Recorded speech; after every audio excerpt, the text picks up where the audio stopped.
All right, Mr. T.M. Brown is in the house at page 158 books. Welcome. Well, thank you. Thank you, Sue, very much. I'm glad to be here. And by the way, my friends and family know me as Mike, so please, that would be just fine. Looking forward to meeting with a lot of folks to talk about my books tonight. I'm a Southern author from Georgia that have traveled all the way up here to be with some friends and family right up here in Wake Forest area. I've written two novels. The first one is Sanctuary, and the sequel is Testament.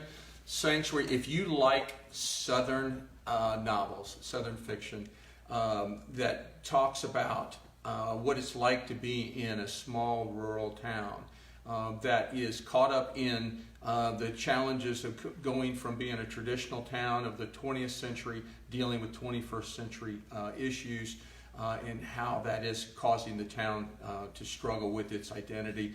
This is what Sanctuary is about. It addresses very simply a retired couple who leaves the shadows of Atlanta and return back to their roots for retirement, so that the husband, Theo, the main character in the story, who's a retired editor, can write the story he's always wanted to. When they arrive in town, they find out that the original antebellum courthouse in this beautiful town of Shiloh had burnt down. And in the fire, a young coach died, saving lives but not his own. And Theo uses this to galvanize his desire to write this story by this Jesse Masterson. And in doing so, in his investigations very early on, he is the new eyes, fresh eyes and ears, that ends up putting him and his wife, Liddy, into jeopardy as he unveils dark secrets and scandal in the small town. And it pits the white hats and the dark hats. It pits the traditionalists up against the progressives in town as the story unfolds. Testament is the sequel, which just picks up the story of Theo and Liddy settling in the town after things have settled down in Sanctuary a little bit. A few months later, and everybody's celebrating at the 4th of July. And at this particular time, a former resident from 20 years past who had abandoned her family returns to Shiloh.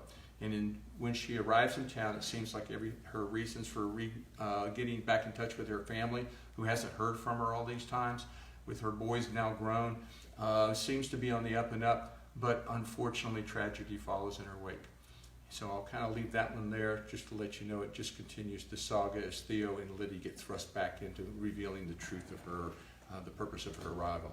So I appreciate it. If y'all want to come out, that'd be awesome. I've got also, this is Banned Book Week, by the way, so if you would like to see some banned books here so I can get arrested for having banned books in the page 158 store, I've got To Kill a Mockingbird and Mitchell Gone with the Wind editions here to talk about the growing appeal of Southern literature and how that has transcended the decades, and there's so many new voices out there today that people are just gravitating to continue that legacy of the Southern novels. Excellent. Well, thank you. You have a third one coming out? You're going to be working on yes, the third one is on desk. I dive back into that when I get back to out just south of Atlanta, where I'm from.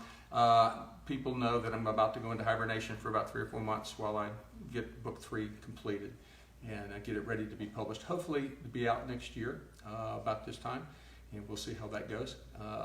But I'm looking forward to it, and it continues with Theo and Liddy's saga, dealing with another arrival into the little town of Shiloh and how that plays out. And it's got some teenagers' misadventures already planned in that one. Excellent. Well, thank you, T.M. Brown, and we will have his books here signed. We can send them everywhere. Thank you. Thank you.